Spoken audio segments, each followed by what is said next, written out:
বাংলার একটা গ্রাম কল্যাণপুর। পুরা গ্রাম জুড়ে সবুজ ধানের গন্ধ আর মাটির পথ আর মানুষের মুখে জীবনের গল্প।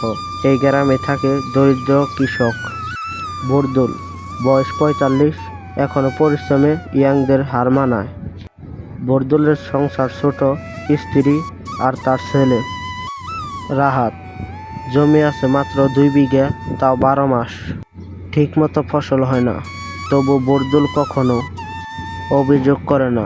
তিনি বিশ্বাস করে মাটির কাছে মাথা নুয়ে দিলে মাটি কখনো খালি হাতে ফিরায় না। সে মাসে গ্রামের সবাই দুশ্চিন্তায়। আষাঢ় মাসেও বৃষ্টি নেই, ধানের চারা লাগানো যাচ্ছে না। গ্রামের অনেক কৃষক বলছিল এভাবে হলে ফসল হবে না, ক্ষতি সামলানো যাবে না। বরদুল নীরবে শুনে মাথা নিচা করলো। রাতে বাড়ি ফিরলে তার ছেলে রাহাত জিজ্ঞাসা করলো, বাবা, এইবার আমরা কি ফসল পাবো না? বরদুল মৃদু হেসে বলল, চেষ্টাকারী কখনো পথ শেষ নেই বাবা, চেষ্টা করলে আল্লাহ পথ দিবেই বাবা।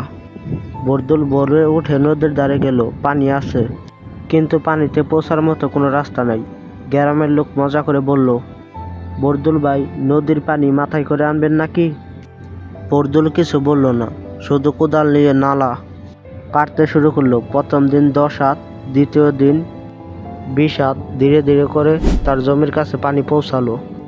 লোকজন বলল, এত পরিশ্রমে কি হবে? বরদুল বলল, ফল কি হবে জানি না, কিন্তু চেষ্টা না করে হার মানতে পারবো না। ১ সপ্তাহ মাথায় বরদুলের জমিতে পানি জমে গেল। সে চারা লাগানো শুরু করলো।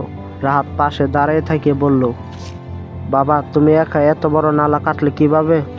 বরদুল বলল, কাজ বড় হলে ভয় না পেয়ে ভাগ করে করতে হয় বাবা। দিন দিন করে করলে পাহাড়ও ভাঙা যায় বাবা। ফসল একটু বড় না হতে হতে সমস্যা, ধানে পোকা লেগে গেল।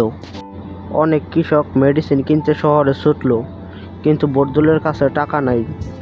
হাসিনা বলল, ঋণ করে ওষুধ কিনলেও তো পারতে। বরদুল মাথা নেড়ে বলল, এখন ঋণ করব, পরে শোধ করব কিভাবে? বরং অন্য পথ খুঁজতে হবে। বদরুল গ্রামের মুরব্বী কৃষক সিরাজুলের কাছে গেল।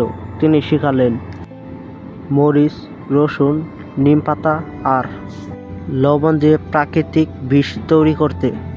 বদরুল সেই মিশ্রণ স্প্রে করলো। কয়েকদিনের ভিতরে পোকা কমে গেল।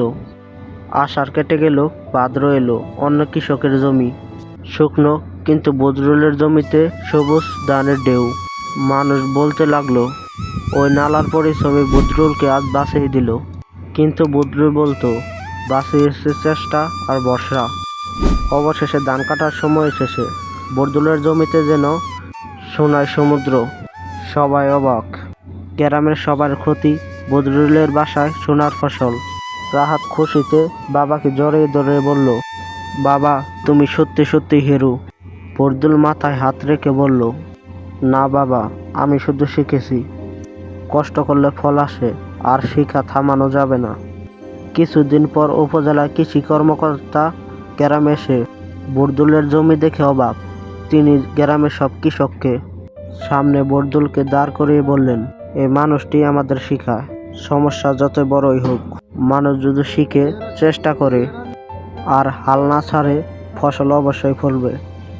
শুধু জমিতে না, জীবনেও। সবাই চলে গেলে বরদুল ছেলেকে বলল, রাহাত, জীবনে কোনোদিনই ভাববে না তুমি গরিব। গরিব হয় সেই যে শেখা ছেড়ে দেয়। পরিশ্রম আর জ্ঞান মানুষের আসল সম্পদ। রাহাত মাটির দিকে তাকিয়ে বলল, আমি তোমার মতো হতে চাই বাবা। বরদুল হেসে বলল, মাঠেকে ভালোবাসলে তুমিও সফল হবে। গল্পের মূল শিক্ষা, হাল না ছাড়লে পথ পাওয়া যায়। শেখা কখনো বন্ধ করা যাবে না। সমস্যার সমাধান সবসময় টাকা দেওয়া হয় না, কিন্তু জ্ঞান দেওয়া হয়। মাটির প্রতি ভালোবাসা মানেই জীবনের প্রতি ভালোবাসা। এইটা এক গরিব কৃষকের পরিশ্রম, জ্ঞান আর ধৈর্যর শিক্ষামূলক গল্প। তো বন্ধুরা, আজকের গল্পটা এই পর্যন্তই। ভিডিওটি কেমন লাগলো কমেন্ট বক্সে জানিয়ে দাও। আর চ্যানেলে নতুন দর্শক হলে আমার চ্যানেলটি সাবস্ক্রাইব করো। নেক্সট আরও ধামাকাদার ভিডিও আসতে চলেছে, তোমরা অপেক্ষা করো। ওকে, আল্লাহ হাফেজ।